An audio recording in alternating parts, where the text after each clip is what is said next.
sejahtera bagi kita semua. Hai Sobat Nas Connect, selamat datang di podcast Nas Connect, podcast resmi mahasiswa Universitas Trada Indonesia Untuk membahas isu-isu kesehatan yang relevan dengan kehidupan mahasiswa di era sekarang.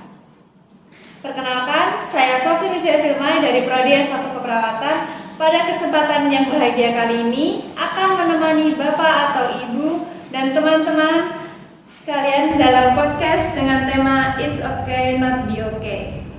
Pada episode hari ini kita akan membahas sebuah topik yang sangat penting namun kerap kali luput dari perhatian kita semua, yaitu kesehatan mental di lingkungan kampus. Karena sejatinya pendidikan tinggi bukan hanya tentang pencapaian akademis semata, melainkan juga tentang bagaimana kita mampu menjaga kesehatan jiwa dan raga di tengah berbagai tantangan yang dihadapi.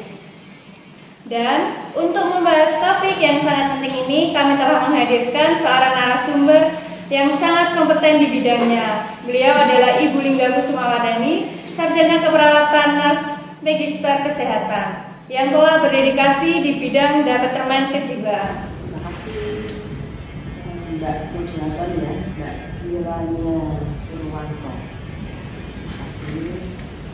Pada pagi hari ini teman-teman dari himpunan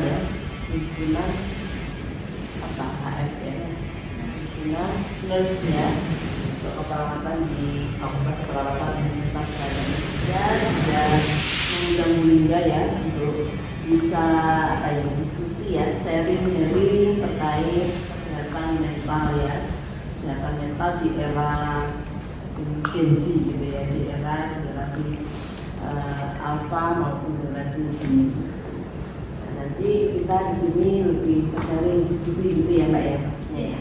Terima kasih sudah mengundang kita. Nanti harapannya apa yang kita bicarakan pada pagi hari ini itu bisa membawa banyak manfaat ya. Ujung totalnya adalah sama-sama kita sehat mental ya di gempuran teknologi yang sangat luar biasa gitu ya. Baik, terima kasih Bu Lingga atas perkenalan yang sangat inspiratif tersebut. Baik teman-teman pendengar sekalian, tanpa mengurangi rasa hormat dan tanpa berlama-lama lagi, marilah kita langsung memasuki sesi utama yang telah kita nantikan bersama. Kami persilahkan kepada Ibu Lingga untuk menyampaikan pemaparan tentang bagaimana sih cara memahami dan merawat kesehatan mental, serta hal-hal penting apa yang perlu kita ketahui bersama dalam merawat kesehatan mental. Waktu dan tempat kami persilahkan. Terima kasih. Waktunya berapa lama ini? Sekitar 10 sampai 15 menit ya. Cukup. Apakah nanti ada sesi diskusi? Atau kita lihat aja dari saya? Ada. Baik, terima kasih waktunya. Temanya kesehatan mental ya. Apa tadi Mbak bahasa Inggrisnya? Bahasa Inggrisnya itu not okay, it's okay not to be okay. Oke, Mas Oke. Apa? Mas Oke. It's not okay, it's okay not to be okay. Oke. Pokoknya harus oke lah gitu ya. Artinya apa itu artinya? Jadi intinya kalau definisi itu operasional dari Bu Lingga itu maknanya kita harus lebih baik kan gitu ya. Kita harus waras, kita harus sehat jiwa kan gitu ya. Kita harus sehat mental. Sehat mental itu yang gimana sih? Ya sehat mental itu kalau hari ini kita merasa kita itu sudah baik, sudah bahagia, nggak ada rasa sakit, nggak memiliki pikiran yang menyebabkan kita itu jadi nggak fokus ya kan, menyebabkan kita itu nggak bisa senyum ya, nggak menyebabkan kita itu tidak bisa bekerja sama dengan teman kita. Nah kalau itu ada pada diri kita berarti mental kita sedang ada masalah, bukan gangguan ya, tapi ada masalah. Pernah nggak kita misalnya hari ini kita sehat nggak ya? Kalau saya misalkan hari ini saya merasa sehat walaupun sebenarnya saya itu capek, misalnya capek fisik gitu ya. Tapi ketika capek fisik ini tidak menghalangi Anda untuk bisa tersenyum, untuk bisa Anda fokus pada pekerjaan Anda saat ini, untuk tidak menghalangi Anda bisa beraktivitas ya, tidak menghalangi Anda untuk berkreativitas, ya itu berarti kita sehat. Tetapi jika itu terjadi sebaliknya, ya kita merasa diri kita sehat, badan kita sehat, tetapi kita ada masalah terkait komunikasi dengan temannya, komunikasi dengan sekitar. Artinya kalau ada masalah komunikasi, artinya muncul apa? Konflik of interest kan di situ. Kita tidak bisa kerjasama, pasti tidak bisa fokus. Hasil yang akan kita dapatkan juga tidak akan maksimal, kan seperti itu. Jadi poinnya adalah kesehatan mental itu sebenarnya parameter utama di dalam kehidupan kita. Mau kita sakit fisik pun, kalau kita pernah nggak kita ada orang sakit ya fisiknya sakit, tapi dia mensyukuri sakit itu, ya dia patuh terhadap perawatan dan pengobatan. Jadi melihat orang yang sakit itu kita juga ikut happy walaupun dia sakit. Ada kita melihat orang badannya sehat ya, gitu pikirannya ya, badannya sehat, fisiknya itu sehat, tetapi dari bicaranya secara verbal tidak bersyukur gitu ya, misalnya mengeluh ya, lalu dia sekali bicara itu menyakitkan gitu ya. Kita melihatnya bagaimana? Ikut happy tidak? Jengkel mungkin ya, kecewa. Nah, jadi apa yang kita berikan, apa yang kita tampakkan pada orang itu akan memantulkan respon yang respon yang sama gitu ya. Kalau respon kita senyum ya orang itu akan senyum. Kalau respon kita tidak senyum, respon kita mungkin tidak menyenangkan, ya respon orang tersebut juga tidak menyenangkan seperti itu. Ya, jadi poinnya dibuat sederhana aja ya, nggak masalah gangguan jiwa halusinasi. Jadi sederhananya kesehatan mental di saat hari ini kita itu mulai beraktivitas, ya kita bisa fokus, kita bisa berkomunikasi dengan baik dengan relasi kita, dengan tugas kita gitu ya. Karena tugas kita itu kan banyak, nah itu salah satunya. Jadi kita bisa beraktivitas, bisa berproduktivitas secara positif tanpa ada gangguan yang lain, baik itu hambatan sosial, hambatan fisik, yaitu kita sudah dikatakan namanya sehat paripurna. Terima kasih Ibu atas informasinya. Baik, kita sebagai remaja harus menjaga kesehatan, harus menjaga komunikasi dengan baik, kesehatan mental, serta menjadi parameter agar kita bersyukur, dan jika komunikasi harus feedbacknya harus baik, teman-teman. Lalu kita menuju ke sesi tanya jawab, Ibu. Bagaimana nih Ibu cara kita bisa mendekati teman yang terlihat seperti murung atau menarik diri dari kita semua atau orang tanpa mereka merasa semakin tertutup? Pertanyaannya bagaimana ya? Cara mendekati teman yang sifatnya itu seperti introvert gitu ya, anaknya pendiam. Di sini ada yang pendiam di depan saya ini, nah, tapi ternyata pendiamnya ini elegan gitu ya, diam di saat tidak penting itu harus diam memang ya. Nah, beda yang ditanyakan Kak Kira dia ini bukan diam yang itu ya, tapi diam yang seperti ada masalah gitu ya Mbak Kira, menutup diri, menarik diri dari lingkungan sosialnya ya. Misalkan di situ maksudnya mungkin teman ya satu kelas, tapi dia sering menyendiri ya, sering menarik diri dari teman-temannya, mungkin jarang berkomunikasi atau bahkan tidak mau berkomunikasi ya. Mungkin wajahnya terlihat murung gitu ya maksudnya. Terus mungkin dia terlihat murung, dia tidak mau berinteraksi dengan temannya. Lalu mungkin ada gangguan juga di penugasan atau di tugas-tugasnya seperti itu ya, sehingga nggak pernah selesai ya, seperti itu. Nah itu apa yang harus kita lakukan? Ya memang penting ya, kita harus mendekati orang-orang yang seperti itu. Kenapa mendekati orang-orang yang memang dia ada masalah interaksi sosial itu penting? Karena kalau kita nanti mengucilkan bahasanya ya, mengucilkan, karena sekarang trennya kan namanya bullying ya, akhirnya ya bullying. Kita tahu sendiri di kampus kita ini sudah ada 4 satgas, salah satunya adalah anti bullying, dan hingga sendiri di satgas itu. Memang tidak mudah, tapi harus kita basmi namanya bullying. Itu sebenarnya pertanyaan Mbak Kirania mengarahnya pada bullying ya. Nah kita kaji dulu di teman kita, pasti kita akan tanya lah kenapa dia, ya kenapa, ada masalah apa, bisa dibantu, bisa bercerita sama saya, bisa cerita sama aku gitu ya. Jadi kita cari dulu penyebabnya apa gitu ya. Nah itu yang pertama. Yang kedua apa nih? Kita harus melibatkan teman kita itu.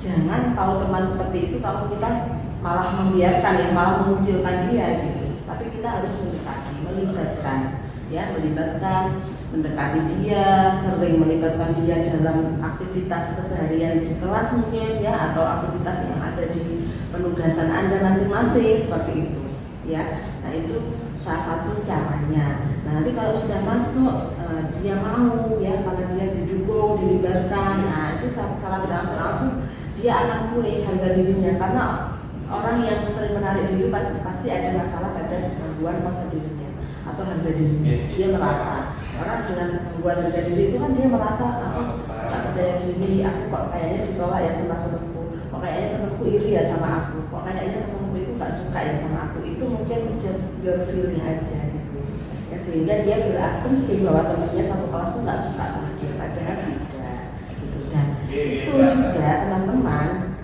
kalau memang ingin menolong secara paripurna korban-korban yang mungkin dia merasa bahwa dirinya itu ditolak sama temannya gitu ya, hanya merasa gitu, Anda harus membantu membuktikan bahwa teman-teman tidak seperti itu gitu ya. Itu bagus sekali, jadi pertanyaan itu bagus dan itu banyak terjadi, bahkan mungkin di kampus kita ada ya, tetapi tidak terbuka. Nah nanti itu tugasnya HM Wellness ya. Nah disitu kan ada kayaknya ada masing-masing satgas kayaknya ya, ada tugas, ada tugasnya kan, itu Mbak Briana. Jadi ada sebuah tahapan tadi yang harus dilakukan. Baik Ibu, kalau misal nih teman-teman sudah melibatkan mereka di aktivitas, lalu mereka tetap tidak percaya diri, itu bagaimana Ibu? Masih tetap tidak percaya diri? Iya.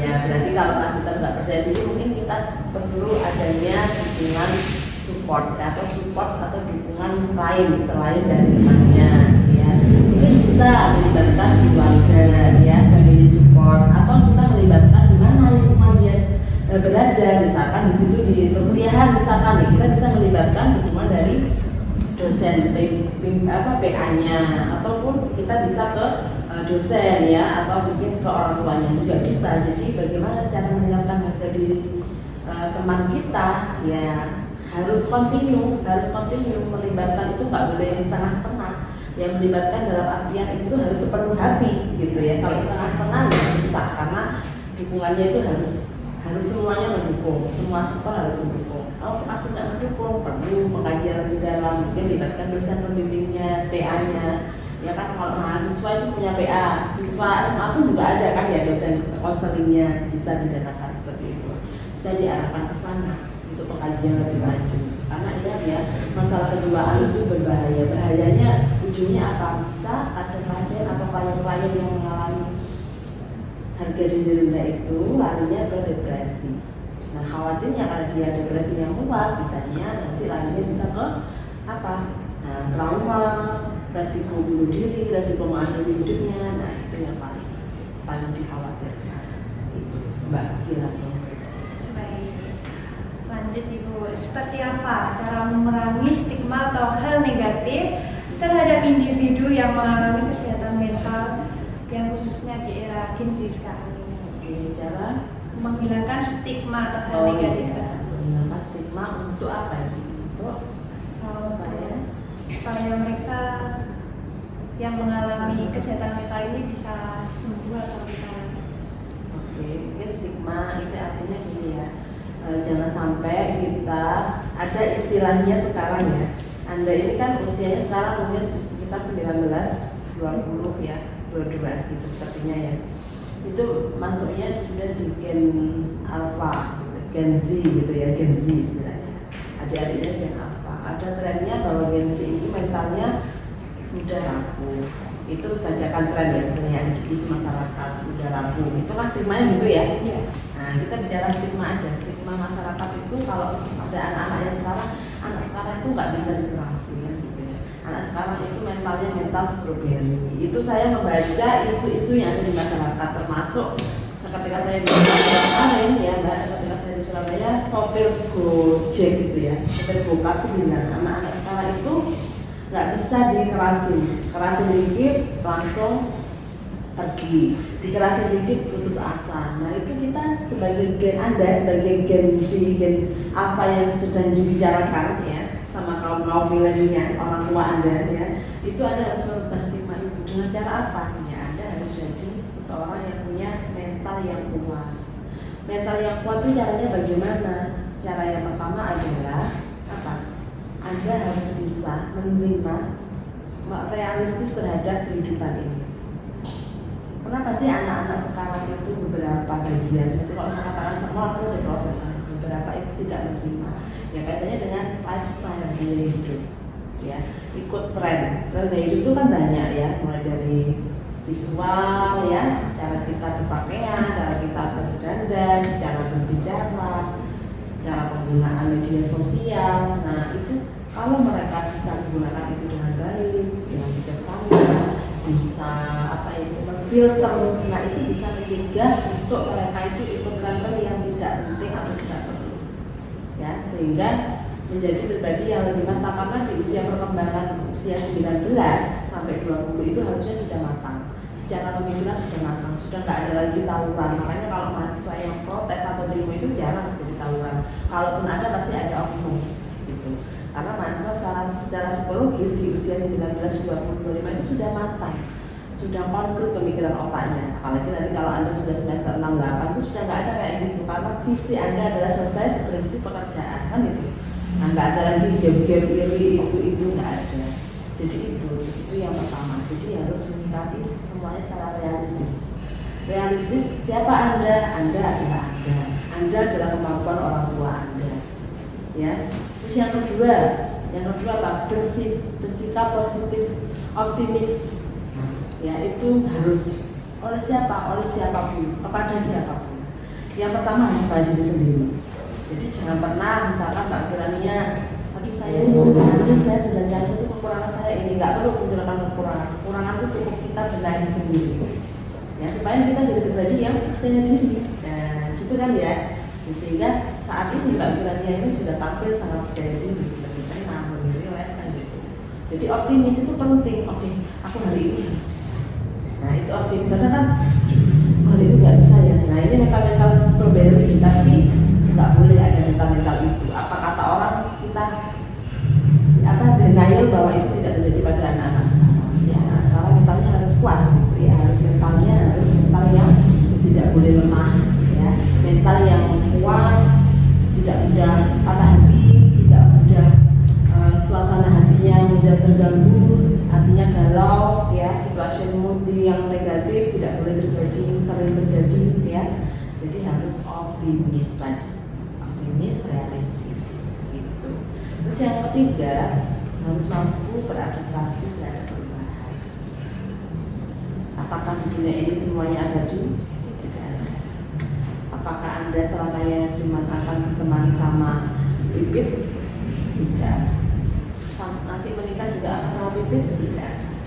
Jadi mahasiswa, siswa, siapapun, mbak-mbak, nona-nona ya. Jadi tidak selamanya Anda itu berkembang dalam tugas perkembangan Anda masing-masing. Ya itu tidak selalu dengan destiny, tidak selalu dengan tempat atau zona aman Anda. Tapi Anda harus bisa beradaptasi dengan perubahan. Suatu saat Mbak Titi mungkin tidak sama Mbak Kirana, tapi sama siapa jenenge Mbak Karya misalkan, boleh itu. Kenapa? Harus beradaptasi dengan lingkungan baru. Karena kan kalau kita nggak beradaptasi dengan lingkungan baru, yang terjadi apa? Kalau kita nggak suka dengan lingkungan baru, kita nggak mampu beradaptasi, yang terjadi apa kita? Yang pertama, pasti kita tidak bahagia. Kita merasa tidak puas, not satisfied, terus merasa kecewa, terus merasa nggak bisa bertumbuh dengan optimal kan ya gitu ya. Artinya harga dirinya bisa rendah kita. Ya karena aku nggak biasa sama Mbak Kirana, aku biasanya sama Sofi gitu. Nah nggak bisa. Jadi hidup itu kita harus bisa beradaptasi terhadap apa yang terjadi di lingkungan kita. Itu yang ketiga. Ya sebenarnya banyak tentunya yang lain. Terus Anda yang penting lagi adalah quality time untuk self reward diri kita sendiri. Ya sebenarnya itu yang pertama dari harusnya. Kenapa? Karena Anda bisa senyum, Anda bisa bahagia itu bukan karena orang lain, tapi karena Anda itu sendiri dengan ada sendiri. Pernah nggak ucapkan hari ini terima kasih ya, tubuh ini sudah kuat. Hari ini aku sudah siap, sudah selesai, sudah sampai 50% nyiapin podcast untuk HM Fitness. Nah itu ucapkan dari diri sendiri. Ya selain yang lain adalah kerjasama tim. Hari ini aku sudah survive, hari ini aku bisa tampil cantik, sehat, tubuhku mendukung ya, nggak pusing, nggak mual, Anda nggak pingsan kan ya, itu perlu di self reward ya.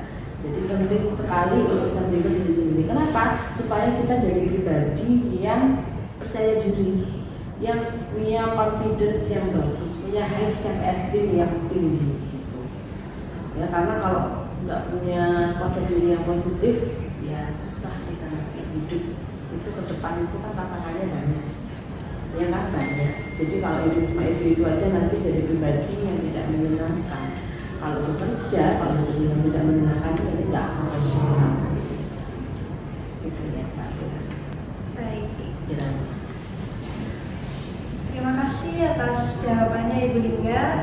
Semoga jawaban Ibu Lingga dapat memberikan pencerahan dan juga manfaat bagi kita semua dan siapapun yang menyaksikan podcast ini. Dari jawaban Ibu Lingga, kita harus mengamalkannya. Seperti kita harus berkembang atau berkomunikasi dengan lingkungan secara baik dan jangan lupa quality time serta self reward supaya kita lebih percaya diri dan jangan lupa juga kita untuk berterima kasih kepada diri kita sendiri.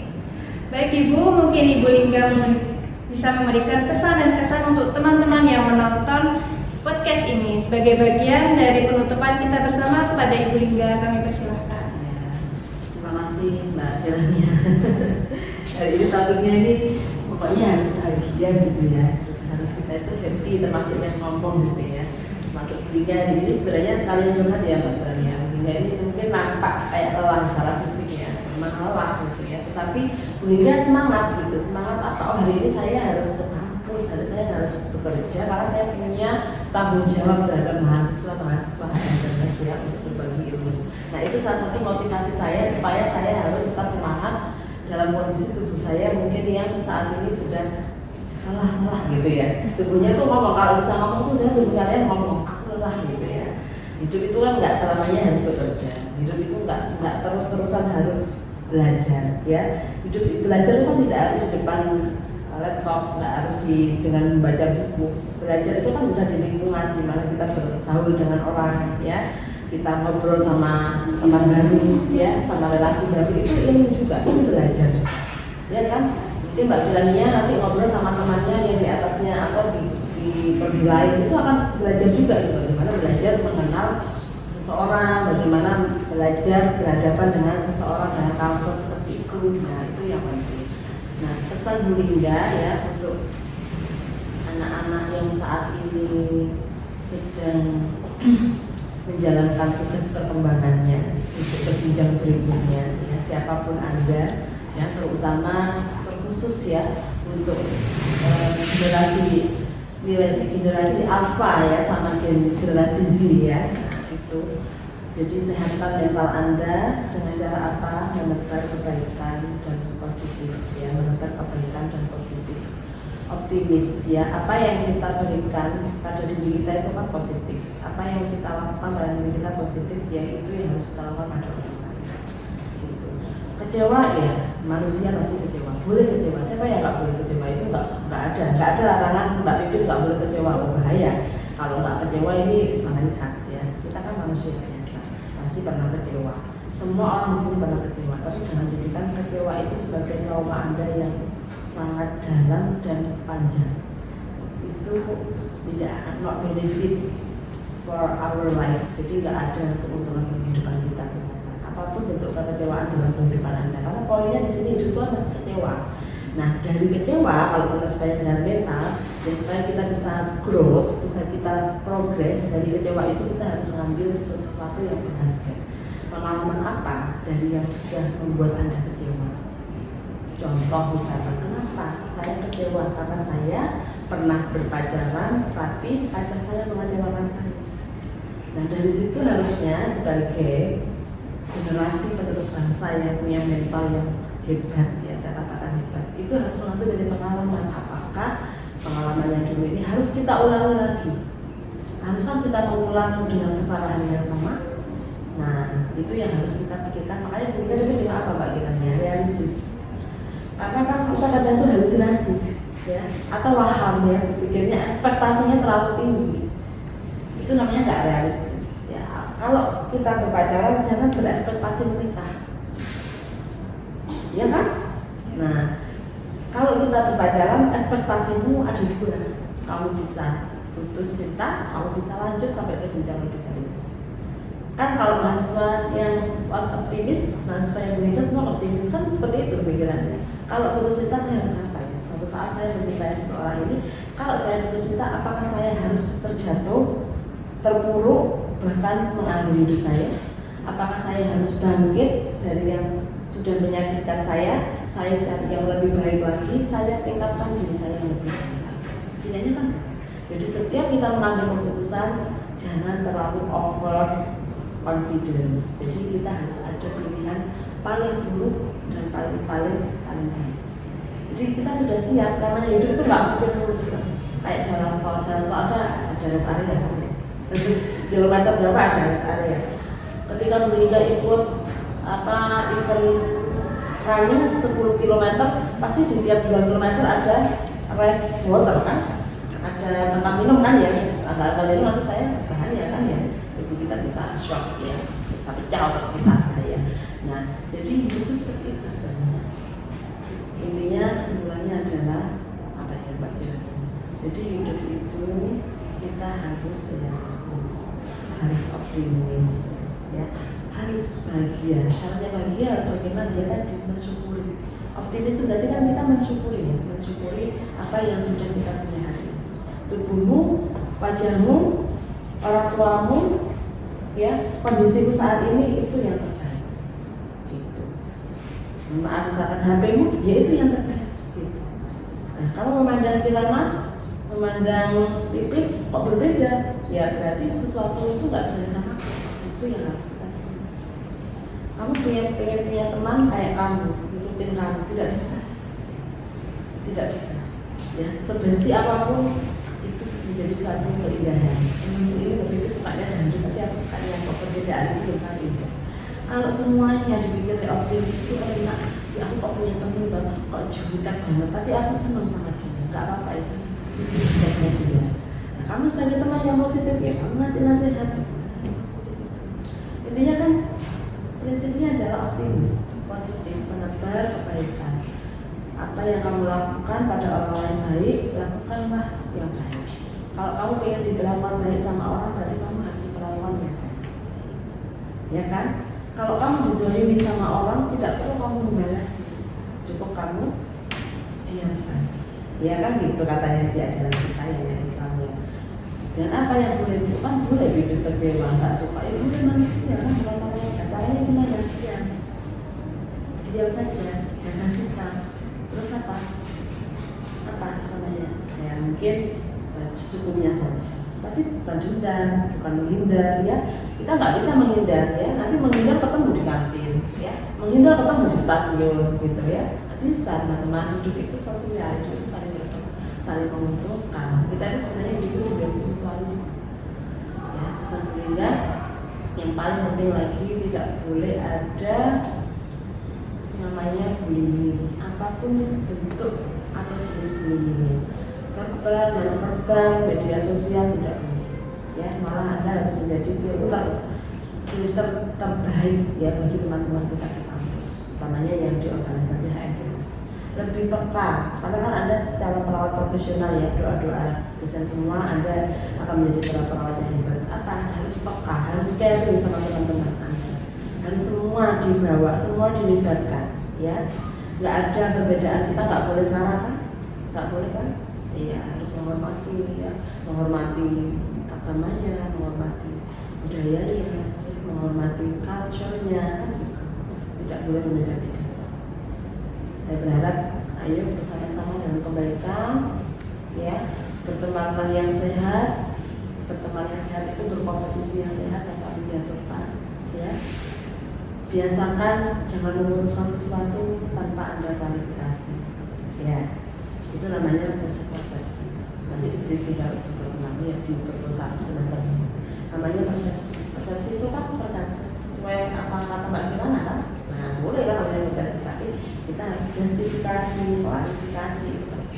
Tidak boleh menyebarkan berita yang negatif sehingga membuat Mbak Kirana tidak suka sama Mbak Pipit. Penyebabnya siapa? Mbak Maria yang menjadi korbannya Mbak Pipit. Itu bagian dari pesannya Bunda pada podcast hari ini. Saya tidak mau seperti itu. Saya pun berusaha di dunia kerja juga seperti itu. Ya, jadi kenapa? Karena pelaku dan korban itu sama-sama tidak baik. Itu ya Mbak Pipit. Mudah-mudahan teman-teman yang di sini bisa menjadi apa itu ya, brand ambassador. Brand ambassadornya dari anti bullying dalam bentuk apapun. Ya, sayangi teman kalian dengan segala kekurangan dan kelebihan mereka. Rangkulah sama-sama walaupun mereka terlihat berbeda. Ya, tetaplah berteman dengan baik walaupun mereka mungkin sudah mengecewakan Anda. Ya, itu pesan saya. Tetapi ada satu lagi yang paling penting. Kapan Bu? Apakah kita harus terus diam ketika kita dizolimi apa itu? Ya. Kalau fitnah ya kita biarkan saja. Ya, tapi kalau mungkin kekerasan fisik ya harus kita lawan. Ya, bukan berarti beliau mengajarkan lemah di sini ya. Tidak. Itu masih dalam. Tapi poinnya adalah kalau kita bahagia itu berarti kita tidak punya rasa ingin menyakiti hati orang lain. Ya, kalau orang lain sudah menangis karena Anda, orang lain sudah merasa dia terzolimi karena Anda harus evaluasi. Itu ya, Mbak Kirana. Terima kasih. Wah, keren sekali. Terima kasih atas kesan dan kesannya Ibu. Tidak terasa ya Ibu, ternyata obrolan kita bersama Ibu Lingga kali ini sudah sampai di ujung. Banyak sekali pelajaran dan ilmu baru yang kita dapat pada kesempatan kali ini. Semoga pembahasan kita kali ini bermanfaat bagi kita semua dan membuka wawasan kita semua mengenai pentingnya memahami dan menjaga kesehatan mental. Buat teman-teman, jangan lupa follow YouTube Nurse Connect supaya tidak ketinggalan episode-episode baru kami. Dan teman-teman yang mungkin ada pertanyaan atau masukan bisa langsung ke YouTube kita, yaitu HMS Nurse Strada.